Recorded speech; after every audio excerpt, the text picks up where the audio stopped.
What's up, guys? We're back.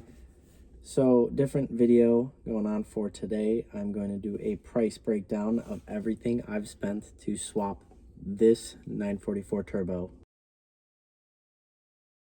and make it a 07K turbo. So, I have a spreadsheet that I have edited through the Boost Brothers Garage. They did offer one on the website. If you search for it hard enough, I believe it's just at the bottom of part 1 or part 2 of the swap kit. So I downloaded this and then I edited it to make it my own. So I did have a couple other things that I already had like on this list. Catch can, breather adapter, just some other like little things, not much. So we'll start from the top. The breather catch can, I believe they also did this pricing in like 2019, I want to say it was. So prices did jump dramatically. They have a price here at $21.77 for a breather adapter. Catch can they have for $46.99, which is crazy. I have the Motion Raceworks breather can, catch can, if you want to call it. That cost me about roughly 180 bucks, I think it was. Then we mostly have a bunch of fittings, adapters, hoses, stuff. So, I mean, in total, I could go down the list on what I spent. The most expensive part of this was the AN lines, the AN fittings, the adapters, figuring out getting custom kits like the AC delete and the double pulley on the alternator. I know a couple people have messaged me on that on Instagram. So going down the list, we have, so it's just a lot of fittings and stuff. The 1.8T coolant neck adapter, I did go with a aluminum one because I didn't want to keep putting plastic into this engine because I know I'm going to track it. I wanted to have solid parts that will last. The slave cylinder, I did have to buy a couple times just because the one I had got originally did not have a bleeder, and I was told by someone that you have to vacuum bleed the clutch system, which I did not know how to do. So I think I said that in another video, but I'm not too sure. All right, so I'm just going to read down the list of the description of the part. They do give you the part number. I did cross-reference those into Summit and then Amazon and then a couple other places. So we have breather adapter, catch can, hose end, 2 of those. I believe those were straight and 10 lines. Hose and 10, WYE, I forgot what that was. I don't know if that was the Y adapter for the crankcase breather. 1.8T coolant neck, upper radiator hose, lower radiator hose. This adapter, part number CH101-2. I believe that one is for the clutch line to adapt from the GM clutch slave to the line, to an AN line. Let's see, another adapter, the slave cylinder, front crank seal. Some of this I did package together and I just got a gasket kit. Front belt, rear belt, technically did not do those 2. The starter, power steering pump, I did not get the 1.8T pump because my car does not have power steering, so we just deleted that altogether. Vacuum pump delete, that came with the swap kit. We have injector O-rings. I had new O-rings on the injectors that I used. They were actually from my stock engine when I was running a MAF kit, and then I ended up buying one more of that same injector, flow testing them, making sure they were good, and then set those in the car. Spark plugs, I definitely have to update that because I did get a new set. But I don't know if I'm going to count maintenance, because that was kind of maintenance. Once the car was more tuned than what it was originally, then I kind of got a new set of spark plugs. Valve cover sealant, throttle cable, alternator, header, which is the turbo manifold from Spa, fuel pressure regulator, fuel pressure gauge, 180-degree fitting, 90-degree fitting, barb fitting, hose clamp, fuel line, and adapter, throttle body, air filter adapter, oil cooler, male adapter. So they have it organized by catch can, cooling, drivetrain, engine, exhaust, fuel, intake, oil cooler. So those are the, what is it, five or six systems that they kind of divided it up. So it's kind of nice.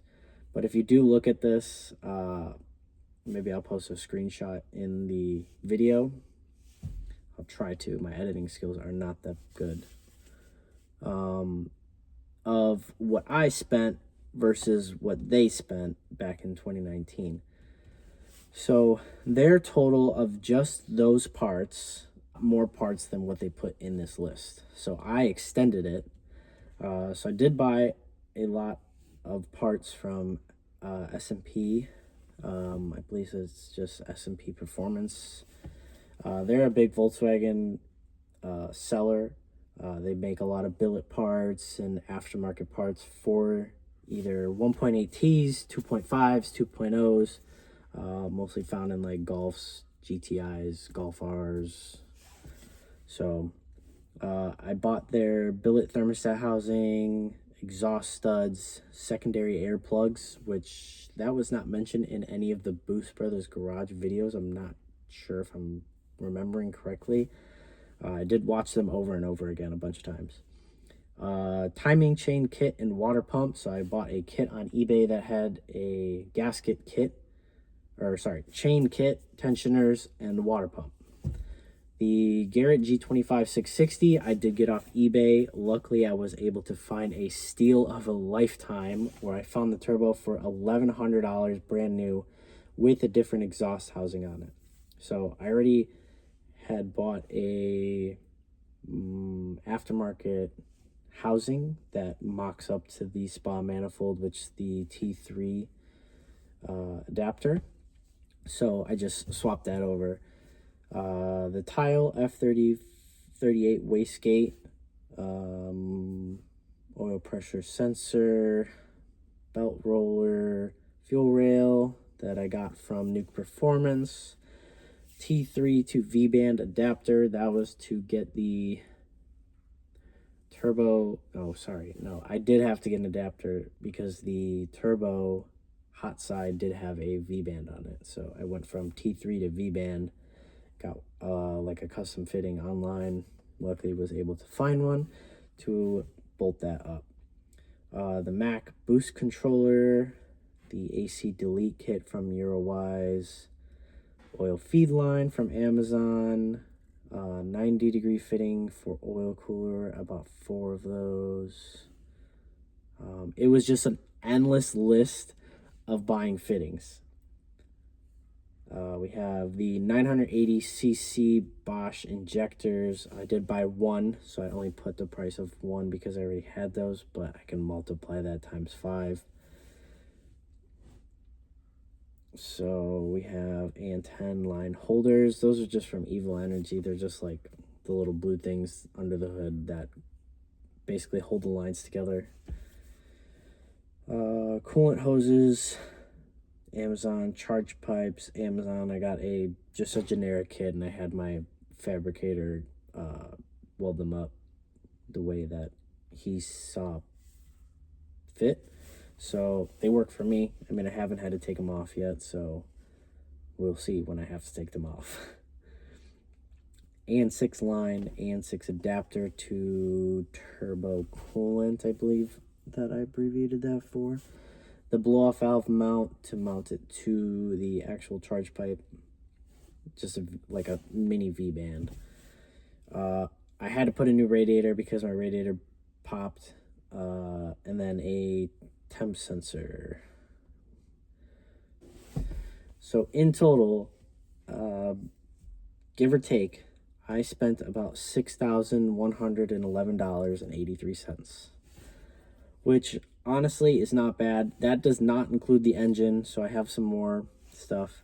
So I did end up, if you are starting fresh, so if you want to just pick up like a parts car or something that needs a lot of work, given right now 944 prices are like all over the place. You can either buy a really junky one for like $2,500, or you can buy like a decent one for about $6 to $7 grand.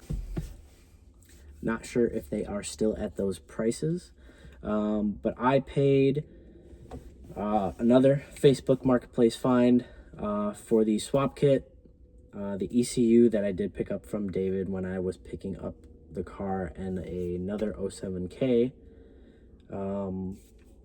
kit, ECU, and a car. I paid $86.40, so $8,640. That was not including the trailer, which I did add in. I had to get a trailer to tow the car back. I did stuff the engine in the back of my SUV and towed it all the way back from Ohio. So if we include that into the total, that gives us $14,751.83, which isn't really that bad if you start from scratch. So for me, I did sell some parts. I sold some parts off my stock engine.